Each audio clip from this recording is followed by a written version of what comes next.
یا شیخ زه څه وکړم زه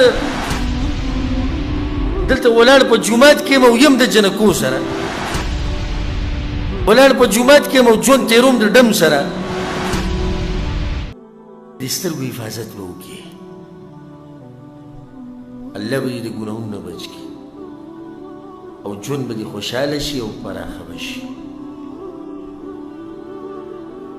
ډېر انسانان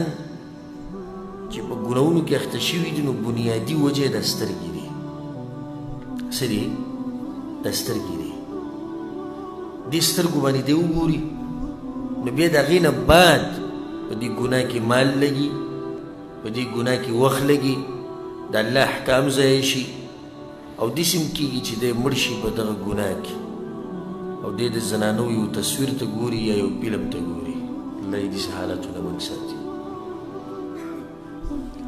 په دې باندې بعض ډاکټرانو لیکل کړي دي کتابونه ما سره شتي کور کې وی بار بار د زنانو دې تصویرانو ته کته او بار بار فلمونو ته کته دا په انسان کې ډېر بیماریانې پیدا کوي خو د ټولو نه غټ بیماري چې پیدا کوي هغه په دې دماغو کې پیدا کوي او هغه داسې چې دا دماغ نشه شي په دې شینو باندې چې ته یې ګورې نو څو پورې چې دوله دا نشه نه یې ورکړي نو طبیعت به دې ګډوډي او په دې خبره کې ګوره ښه جوور سوچ وکړې ښه کم سړی چې چرس هیروین ولیاذ بالله چې نور نشې کوي چې څو پورې دا نشه نه یې کړي دته سکون ملوي نه یو کس عادت دی د جنکو سره په غلطو رابطو غلط تصویرات لغړ فلمونه فحش تصویرات سندرې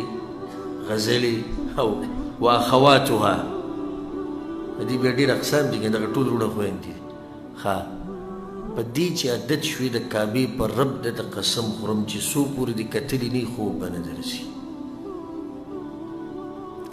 اوس زه ګورې څوک راښکاره کول نه غواړم خو انشاءالله زما په تاسو باندې ټولو باندې ښه ګمان دی چې په موږ کې به داسې څوک نه وي چې به دې ګناه کې اخته وي خو که څوک پکې اخته وي نو اوس به ځان له جواب ورکلی چې او بلکل دغه شان ده ما ته به یې داسې ویلي خو په زړه کې به یې ویلي چې او دغه شان ده څنګه چې تا ووایي چې دا خو نشه ده موږ یې تباه کړي یو د ښځې نه د مور پلار نه د بچو نه جدا کړي یو موږ د هر څه پرېږده دا به راته مو ووایي د الله نه جدا کړی یم ځکه چې ته د فحش تصویرانو ویډیوګانو سره چې عادت شوې که نه د الله دې کورونو ته بیا نشي راتلی که رام شي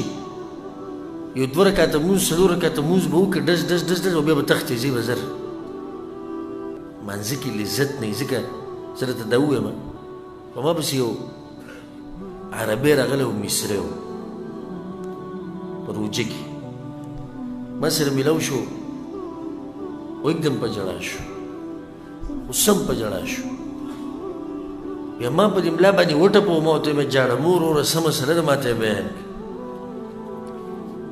وایي زه د فحش تصویرانو په دې مسله کې اخته یم او په دې ویډیوګانو کې ما توبه تې وباسه که نه وایي 4 پیرې مې توبه ویستې ده کمپیوټر یې مې ماتې کړي دي موبایل یې مې ماتې کړي دي خوند نه راکوي د مونځ ما ته یې دقه شان ووایي زه تاسو ته ګورې د الله په کور کې قسم خورم ما ته یې دقه شان ووایي وایي یا شیخ په الله راته قسم خورم تا پسې شاته په دې جومات کې په منځه کې ولاړ وم او د جنکو تصویران مې په دماغو کې وړېدو راوړېدو زه څه وکړم زه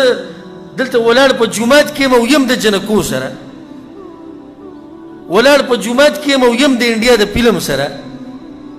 ولاړ په جومات کې یم او ژوند تېروم د ډم سره بیا ما ته یې دا وایي ما ته وایي چې ته څه وایې چې الله به دغه مونځ قبول کړي نو ما ورته په جواب کې دا وایي ما دا خو چې ته ما سره ولاړې اوس ته ما ته ولاړې ما ته او دغه دیوال ته دې کتو که نه زه دلم خبره نه منم زه دلم یو دیکه در کوم چا خو زه مړه بېادبه ولاړ ماته او ګورې هغه طرف ته دا خو ته زما بېعزتي کې نو چې عرش والا ته ودرېږي او سوچ د دغه شي نو کې چې فیسبوک کې به څه او څه میسیجې به راغلي او په واټسپ کې به څه راغلي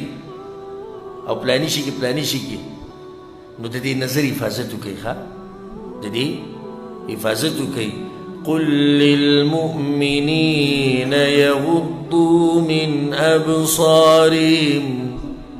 الله وی مؤمنانو ته چې د سترګو حفاظت وکړي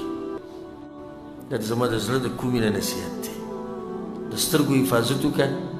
الله ستا د ژوند ښایسته کوي او د توبې توفیق به درله درکړي او دا ګناهونه به دې کم شي